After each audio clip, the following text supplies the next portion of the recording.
on your X account to millions of people. You've said this: stop letting women vote, stop giving women position as judges, stop giving women political appointments. As soon as only men run government and law, all the problems disappear. Women now understand that without male protection, they're nothing but victims. When you're sitting at the very top, feeling untouchable, the drop hits way harder. And right now, that's exactly what Andrew Tate is dealing with. Not too long ago, he was branded the most controversial figure online, with people claiming he had a serious grip on the minds of a whole wave of young followers. As the self-styled king of the manosphere, his influence had people genuinely questioning just how far his reach and impact really went. Will you do something for me or not, Aiden? Okay, Macau, can you come with me, bro? You're my best friend. We have to go to Chile. With you. I got you. Are there bad bitches there? I don't know if there are. I don't know if you'll be able to find them or if they'll talk to you. The point is, Aiden said he'd do something for me. You know who the fuck I am? No, I don't. I'm sorry. You're telling me a girl's fucking your bald ass over me. Is that SpongeBob on your t-shirt? Yeah. Oh my god. Why am I talking to these children? Okay, you take your inhaler, G. Backed by massive cash flow from loyal fans and a bunch of controversial money moves that kept catching the attention of law enforcement, Tate moved like he owned the whole internet. He was treated like a top-tier figure online, no question, and some streamers even went out of their way to praise him, sometimes to the point where it came off awkward and over the top. Is it fair to say that the greatest fraud check of all time happened on Saturday when Andrew Tate lost to Chase Damore? But things look way different now compared to the days when his loyal crowd hyped him up as the top G without question. Instead of people online being intimidated or staying quiet, he's now catching non-stop criticism from all sides as his whole image and empire start to crack under pressure. It's an interesting philosophical question, because if you wrap in the persona part of it, then yes, like that's pretty This might be the quintessential fraud check. And now, the same guy who once acted like he had every answer locked in is starting to admit something feels off. He's hinting that maybe the life he showed off as perfect isn't hitting the same anymore. Like the shine is fading and the reality is catching up fast. If there was any sort of doubt about him winning, he should have never taken this fight. And now he's going online and he's doing the babyface thing of like, you have to live and I'd rather try and fail. No, that's not who you are. Your persona has nothing to do with failure. This is the downfall of Andrew Tate, the shift from that untouchable image to visible cracks, from bold talk to moments where things just don't back it up anymore. The same empire that once had everyone watching closely is now seeing more people turn away, and every time he speaks, it feels like that larger-than-life presence is fading fast. Right now, it looks like his influence is taking hit after hit, and this rough streak just keeps getting harder to ignore. Pinpointing exactly where it all started going left isn't easy, but one moment that stands out is his return to the ring. After stepping away from kickboxing back in 2016 due to an eye injury, Tate stayed out of serious competition for years, aside from a short run of 4 fights in Romania in 2020. Then things went quiet again, until late 2025, when it was announced he'd step back in to fight for the Misfits boxing heavyweight title. That announcement alone had people talking, with some expecting a big comeback moment. But the result told a completely different story. He ended up losing to Chase Damore by majority decision after 6 rounds in Dubai, and it didn't look good. His energy seemed off early, and after getting up from the stool a couple of times, it looked like his body just wasn't keeping up the way people expected. For someone who built a reputation around being a strong, capable fighter, the performance raised a lot of eyebrows. What made it hit even harder was the way he talked before the fight. He came in confident, making it sound like Chase would be no real challenge, and that this was going to be a dominant return. But once the fight actually played out, that confidence didn't match what people saw in the ring, and it turned into one of those moments that stuck with his public image in a big way. Think that the things you own you. Okay. And perhaps you could have a whole bunch of money. If you want to live a very simple life, then you have more freedom. That's true. Yeah. But if you're stupid like me and you have a whole bunch of money and 102 cars and 33 houses and 4 baby mamas and a jet and a yacht, and you start getting all this shit, you turn out that you don't own it, it owns you, because every day you're getting problems dealing with these things. Instead of backing up his promise and making Chase regret every word, things flipped fast. Tate ended up hitting the canvas instead, and the internet wasted no time reacting. The moment news of the loss dropped, a wave of people started celebrating, turning it into a viral moment almost instantly. For years, Andrew Tate built his image by calling out men who show compassion, empathy, or respect toward women, painting them in a negative light, only for this fight to end with him losing to an opponent in bright pink gloves, which people online didn't stop talking about. After all that confident talk, he came off a bit more restrained afterward. But even then, he kept repeating that he wasn't making excuses, while still slipping in reasons that sounded a lot like excuses to everyone watching. He's got a big mouth. You know, he likes to show off, likes to get clicks. It's exactly what I thought he'd be. He's just a product of the new generation. Like I said, I don't think he thinks properly before he talks. I think he will regret saying that. Well, I know he'll regret it. I'll make him regret it. But I think even himself, he'll regret saying that. I just don't think he was thinking of it. I've definitely missed the whole the vibe of the gym, the camaraderie you have with the other people you're training with. I missed the brotherhood. But I knew exactly what I was getting in for. I knew exactly what I was going to be preparing for. I knew exactly what we were going to have to do. I knew how hard it was going to be. I was very excited by it. And we're coming to the end of that now. The training's been done. It's time to fight. So, even after taking that clear loss, the situation didn't just sit there quietly. His brother Tristan stepped in fast, trying to soften the impact and control the narrative before it got even louder. But Andrew wouldn't let it go, not even for a second. The more he tried to explain it away and manage the situation, the more it seemed to backfire, making everything look even more awkward and harder to defend. yeah, obviously I didn't get the result I wanted, but truthfully the result I wanted was to see if I could still do it. 40 years old, 10 years retired, a little bit of time in a Romanian dungeon. It was always going to be a big ask against someone so much bigger than me, younger than me, more active than me, but I wanted a real challenge. I didn't want to fight a tin can. I didn't want to fight someone older than me or smaller than me. You know, I felt like I won the first 2 rounds, but then because he's 20 kilo heavier, he started leaning on me and sapped some energy. But I didn't quit. Never give up, never retreat, never surrender, fight to the end, go out on your shield. So I have no excuses. Training camp went fantastic. Time is the fire in which we all burn. Unfortunately, a 40-year-old's not a 22-year-old. I gave it my absolute all, and I have nothing but respect for Chase. I have no excuses. I'm not going to say anything bad about him. I'm not going to make up any reasons. He was the man who won. He deserves. And even months later, he's still stuck on it, continuing to bring up reasons that just keep getting harder for people to take seriously. Each new explanation feels more off than the last, and the reactions online show it. On its own, losing to Demore already didn't look good, but the bigger problem came right after. Once people saw him get handled like that, it opened the door for a whole new level of scrutiny around his fighting past, and things got messy fast. Since then, people have been digging deep, with one detailed breakdown from MMASAS, the Napoleon blown apart, getting a lot of attention for questioning parts of his record. It goes deep into the details, and if you want the full picture, it's worth checking out. But here are the key points people keep bringing up. A large chunk of the fights he's said to have won don't seem to have clear evidence backing them up. It gets even more questionable when you look closer at the opponents. A big portion of the fights that can actually be verified involve competitors who don't appear to have records of fighting anyone else, which raises eyebrows right away.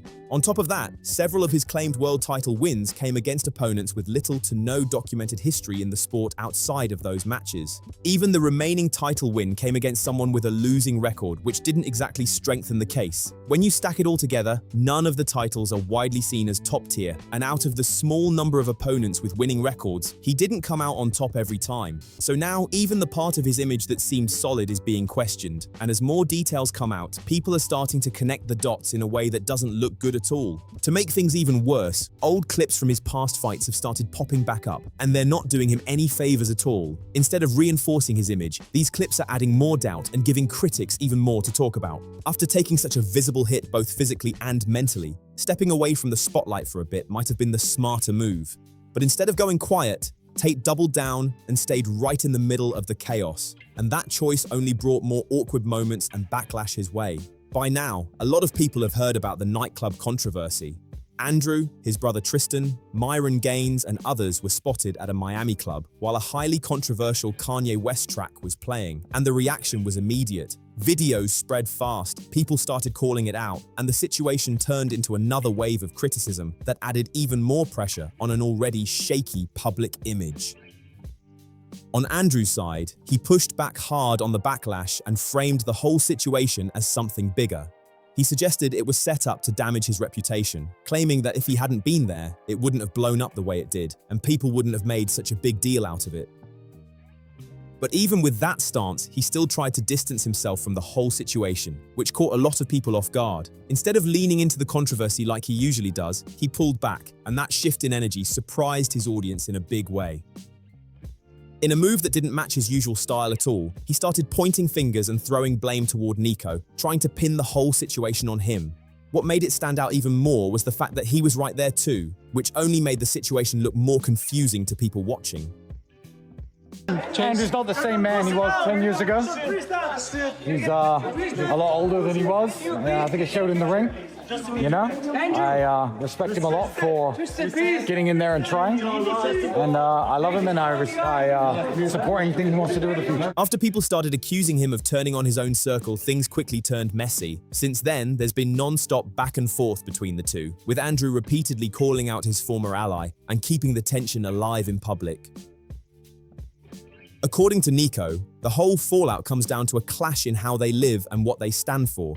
He's made it clear that his personal beliefs and faith shape the way he moves, and that doesn't line up with the kind of lifestyle they've been promoting. That difference in values created a gap that only kept getting wider over time. Since then, Andrew has been jumping on podcasts trying to shut that idea down completely. He insists it has nothing to do with lifestyle or beliefs, and instead claims his rival is just name-dropping him whenever possible to boost attention and pull in more views. Me coming into this podcast studio was nerve-wracking. Me getting out of the car and making it into a building with nothing bad happening to me, I feel adrenaline. I lost my fight because I had so much adrenaline. I had like an adrenaline dump after the second round. I said to my coach, I feel weird. I have like some adrenaline dump. I don't know. I wanted to fight too much. It was the weirdest thing in the world. After the second round, I stopped punching. It was like fucking awe. There was a time when Tate could rally a massive crowd behind him and turn the internet against anyone he felt crossed him. But now the reaction feels completely flipped. People are stepping in to defend his rival, and some are even saying that if anyone seems overly fixated, it's the self-proclaimed Cobra himself. I don't know, my last fight didn't go the way it was supposed to go. Maybe it's a sign from God to try again. Maybe it's a sign from God to gyre. I'm not sure, but it's hard to fight. And I state this without her. It's truly hard to fight with this. I got a lot. I've got a lot of money. I've got things going on. I've got an empire to maintain. And I did really train hard for the last one. It didn't go my way. So I'm trying to work out what that message was. And that's the part that really made things spiral, because backing down or shifting blame is the exact opposite of what his audience expects from him. That kind of move doesn't land well with people who followed him for confidence and control. So instead of support, the reaction started going the other way fast. Rather than getting the loyalty he once counted on, he had to watch parts of his own audience side with the other guy, and the comments got brutal. People were saying things like, "You sold out," and "He gained all the top G aura, you lost it," making it clear where they stood. It turned into a moment where the energy fully flipped, and suddenly Nico was the one getting more respect in that situation. But while all this drama was unfolding and the backlash kept building, there was another issue quietly picking up steam in the background. His recent behavior already had him dealing with pressure from multiple directions, so the last thing he needed was an old clip resurfacing at the worst possible time. And that's exactly what happened when a past video of him saying that reading is a waste of time started spreading again, pulling in even more criticism and adding fuel to an already chaotic situation.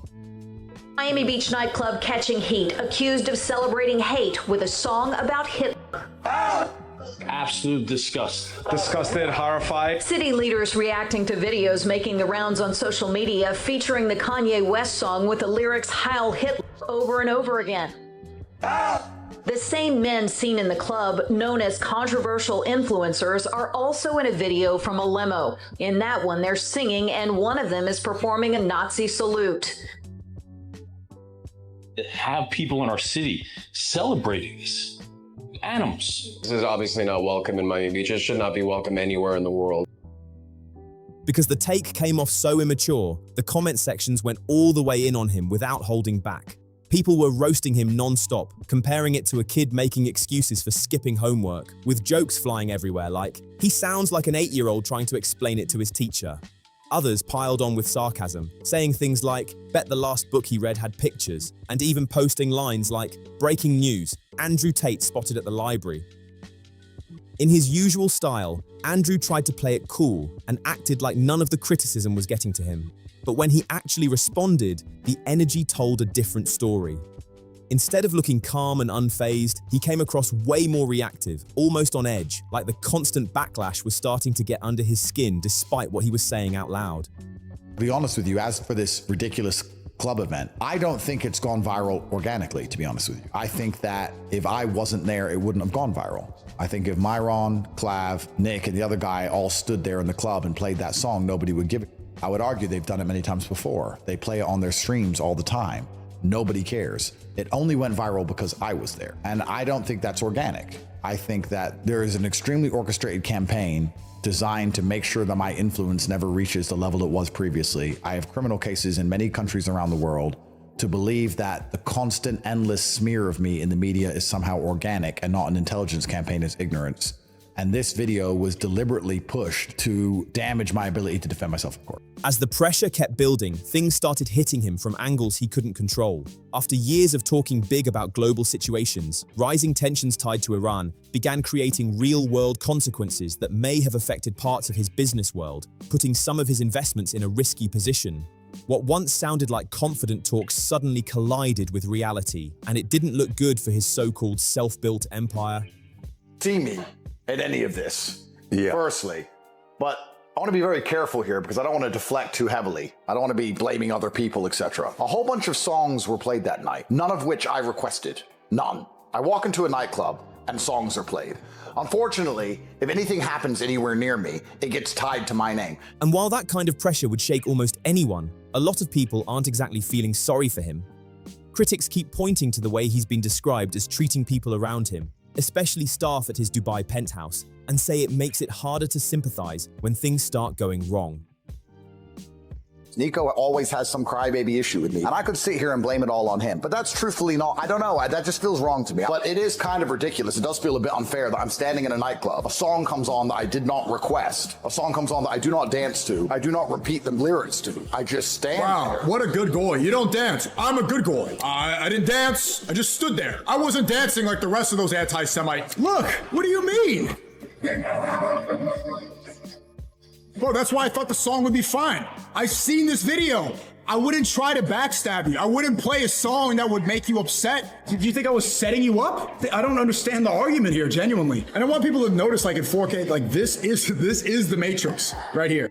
With behavior like that, it doesn't really line up with the image he used to push about breaking people out of the system. If anything, critics are saying it looks like he's willing to play into that same system whenever it works in his favor, whether it was stepping back into the ring or how he's handled the fallout from all these situations. At this point, people aren't exactly seeing him as some calculated strategist anymore. For someone who talks about thinking moves ahead like a chess player, his recent decisions are being called reckless and poorly thought out, and it's starting to show over time. On recent streams, his mood and reactions have raised concerns among viewers, with many saying he seems more on edge and affected by everything going on around him. I'm too smart for books. Yeah, I'm too smart for books. So, Twitter's upset about that. There's obviously some fucking broke dude who reads books who's really upset by the fact that I have a $110 million car collection and $400 million of property around the world. I'm one of the most well-known, relevant people. I'm one of the most famous people on the fucking planet. I get asked to do podcasts about every subject, about pussy and bitches, geopolitics, money, you name it. There's not a fucking subject on earth that every single podcaster that these losers watch doesn't beg me, Andrew Tate, please will you come on my show? Please with your opinions. How did I get all these amazing opinions without reading books? Oh, I should have read books and sat at home and been fucking broke. Like all the people on Twitter who think reading's so important. Reading's so important. How come no one knows who the fuck you are? No one knows who the fuck you are. I learned all my lessons through action, through fighting. I win some fights, I lose some fights, but at least I get in there and fight. You're fucking reading. Struggles like this can hit anyone hard, and when things stack up like that, it can lead to some really intense situations. But the reason a lot of people aren't quick to show him sympathy comes from his own past statements, which are now being brought back into the spotlight. He's previously gone on record saying that depression isn't real, and because of that, many feel it's harder to overlook what's happening now. With everything that's unfolded recently, people are saying his outlook seems way more negative and rigid than before. And the deeper he leans into that mindset, the more critics argue that his behavior looks erratic and harder to defend. What the do you even care for? I care because I have properties in Qatar, Bahrain, Kuwait, Dubai, Abu Dhabi. I care because I have over $300 million in the region. Do you? No. I care because I actively have a $5 million trading account which is trying to predict the price, long and short, of oil so I can continue to be richer than you. Do you? No. I care because I have vested interest, plus I'm rich, plus I have time. Why the fuck do you care? You have no vested interest in the region.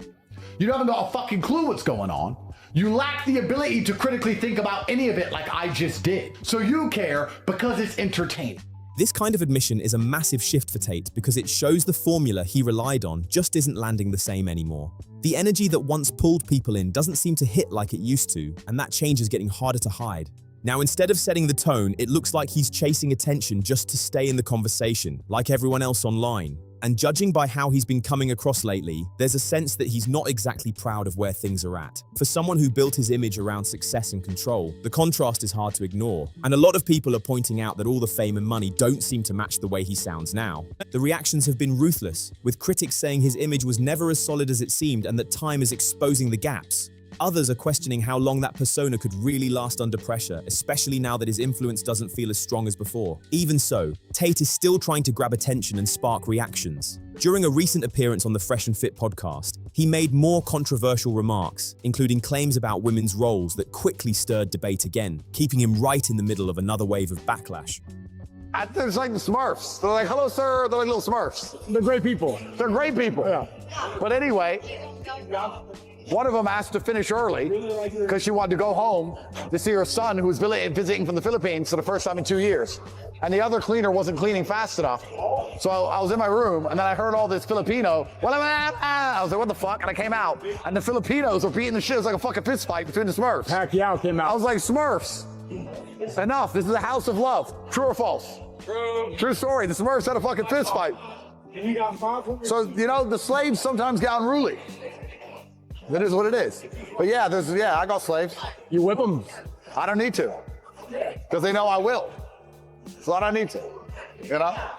That kind of statement isn't exactly new when it comes to Tate. But what really caught people off guard this time was how personal it got. The fact that he even brought his own child into the conversation made it hit differently and sparked even stronger reactions. Women sleep well at night. This is for girls. Men don't. Every night I have nightmares. Every sleep is interrupted. All of them. I am stressed. I am anxious. I am worried all day, every single fucking day until the day I die. With everything he's said and done, this long stretch of negative press hasn't exactly earned him much sympathy.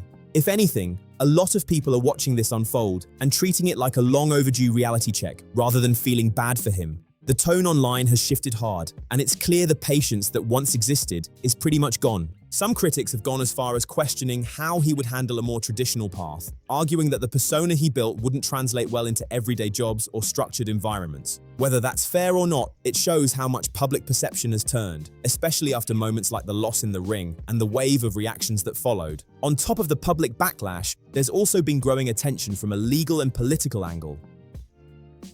You believe that perhaps you're going to gain status. There's something you're looking for because people are self-interested. You're trying to impress me or Elon or... I always love when these alpha males unnecessarily put themselves in the same conversations of like massively influential people like Elon Musk or some type of like really famous celebrity. It's always really funny to see and displays how moronic they are. I feel like people at this point get the point. Andrew Tate is just self-gobbling himself, that people are willing to get on their knees because they have no self-respect for themselves. I honestly feel like he will only hire someone that he knows he can bully. I'm pretty certain there are no strong-willed people who he has hired because he is fearful of someone who is confident in themselves. Reports have highlighted calls from UK officials pushing for Andrew and his brother to return to face serious allegations, especially after sightings of him abroad. UK Conservative Shadow Home Secretary Chris Philp has publicly stated that the brothers should be brought back to face justice, urging authorities to move quickly with an extradition request so the legal process can play out properly. Lucky when I first got famous, I feel like I was in a good position because the truth was the outrage. I could say the truth about being a man and the truth about being a woman, and the world was so cucked and we were so heavily censored that it was the outrage. I could tell the truth about COVID and it was the outrage. But now so much of the truth is actually out there that telling the truth isn't outrageous anymore. So now you got to find a new outrage. Yeah. So we go for racism and edgelording and all these crazy things to try and make people go, wow, he said that. But back in my day, I sound like an old man now, 3-4 years ago when I was really big, the things that made national news 4 years ago when I said women couldn't drive, nobody would give a single out if you said that. Yeah. The Overton window shifted. Liberal Democrat Home Affairs spokesperson Max Wilkinson didn't hold back either, coming in even stronger with his criticism. He described Tate in extremely harsh terms and argued that the situation involves very serious allegations, saying authorities shouldn't allow anyone to avoid facing justice by staying overseas.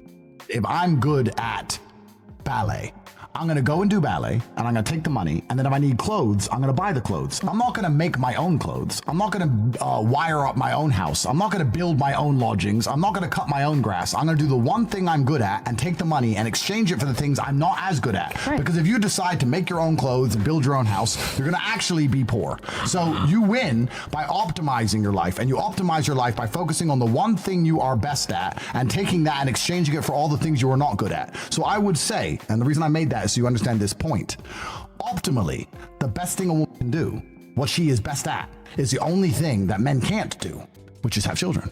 That is the best way for you to win, because men can do basically everything else, can do things. Completely right. I agree with you. Bro, I know I have a whole bunch of smart work for me. I have lawyers. I go to judges. I can do a lot of stuff. But what I'm saying is, her optimal, what we're best at, and the reason they're best at it is because no one else can do it, is having children.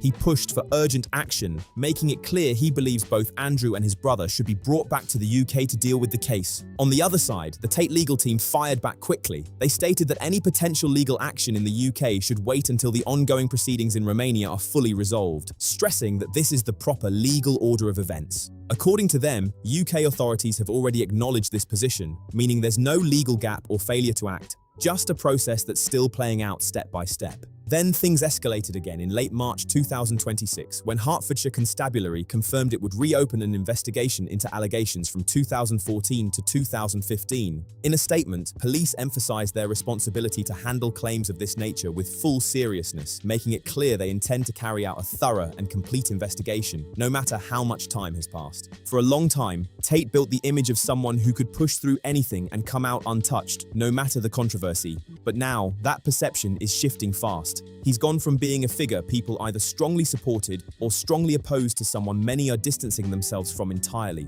with critics saying his presence alone has become too controversial for others to risk associating with.